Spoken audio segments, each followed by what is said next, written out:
The first time I saw the alien woman flinch, it was because of me. That realization hit harder than any recoil from my rifle ever had. We had landed on Caris 9 under the pretense of a stabilization mission. That was Command's polite way of saying things had gone wrong, and humans were being sent to fix them.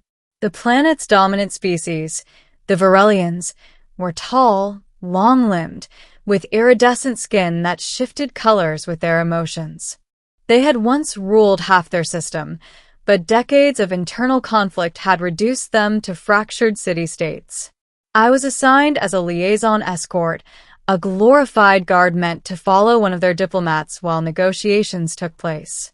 Her name, translated loosely into human terms, was Sereth. Sereth was not what I expected. She was taller than me by a head, her posture regal even in a battered city hall that still smelled of smoke and melted stone. Her eyes, 4 of them, arranged in a diamond, were sharp, calculating, and painfully tired.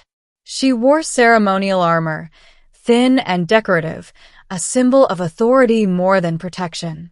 And she was afraid. At first, I thought it was the situation. Armed humans everywhere. Dropships roaring overhead. The low hum of orbital cannons ready to fire if talks failed. But then it happened. A loud metallic crash echoed down the hall, one of my squad mates dropping a crate. Instinctively, I shifted my grip on my rifle. Sereth flinched.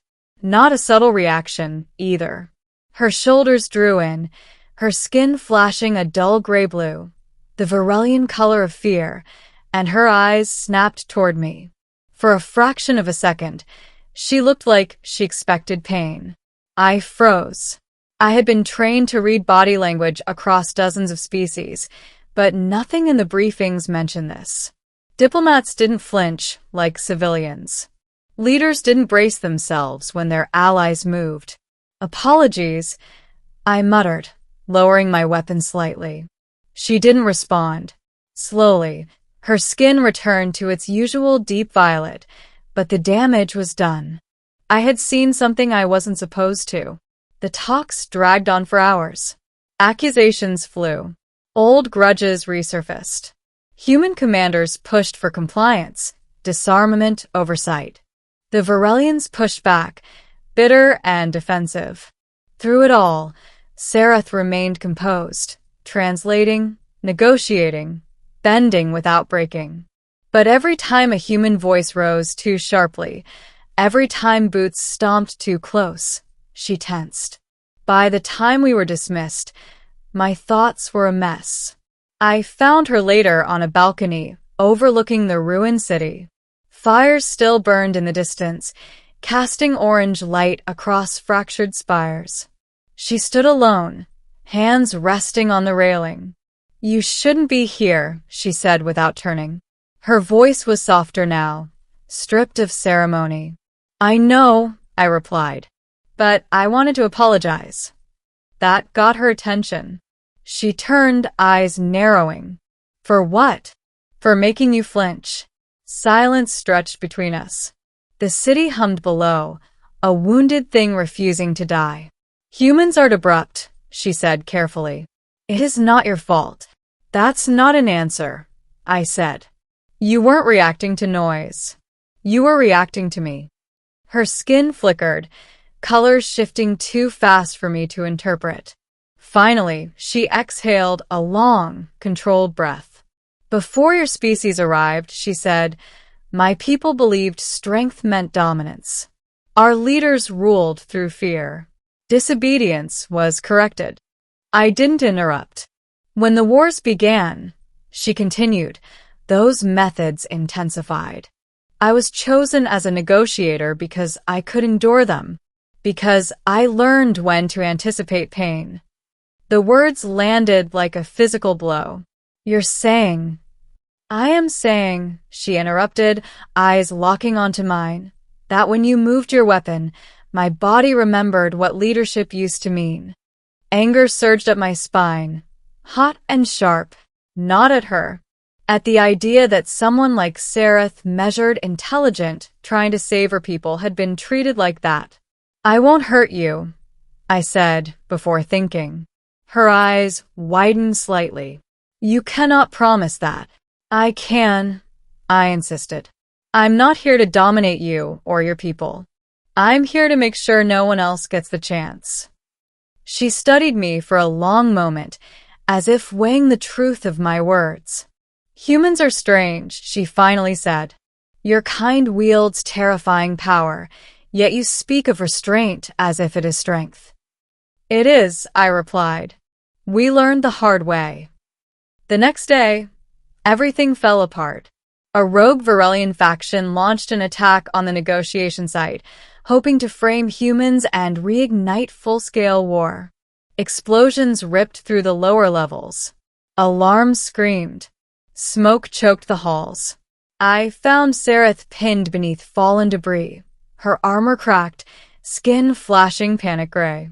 Without thinking, I dropped my rifle and used my bare hands to lift the wreckage. Metal bit into my palms. Bones screamed in protest. But I didn't stop until she was free. She stared at me, stunned. "Can you move?" I asked. She nodded weakly.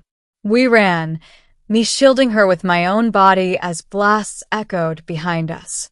At one point, a Varelian attacker rounded the corner, weapon raised. I stepped forward, unarmed, placing myself between him and Sereth. "Stop," I shouted.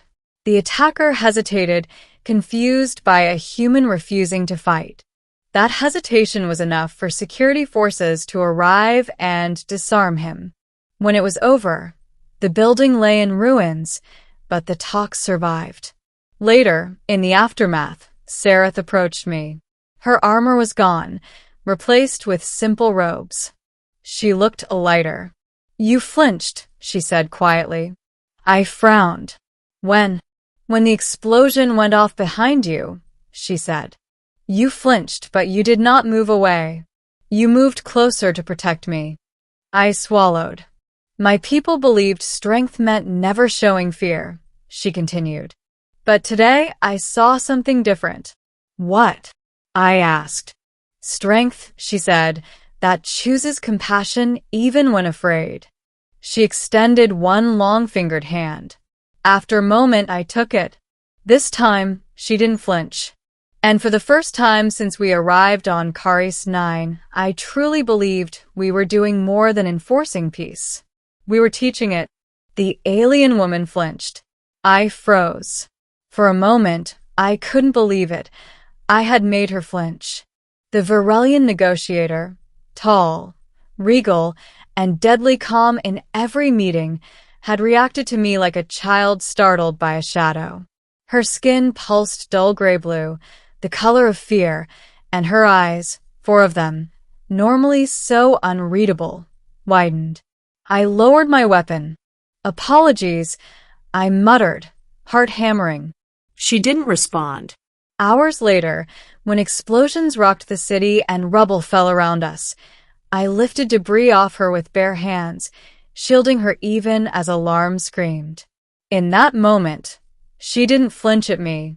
Later, she looked at me quietly. "Your kind shows strength differently," she said, her skin now deep violet.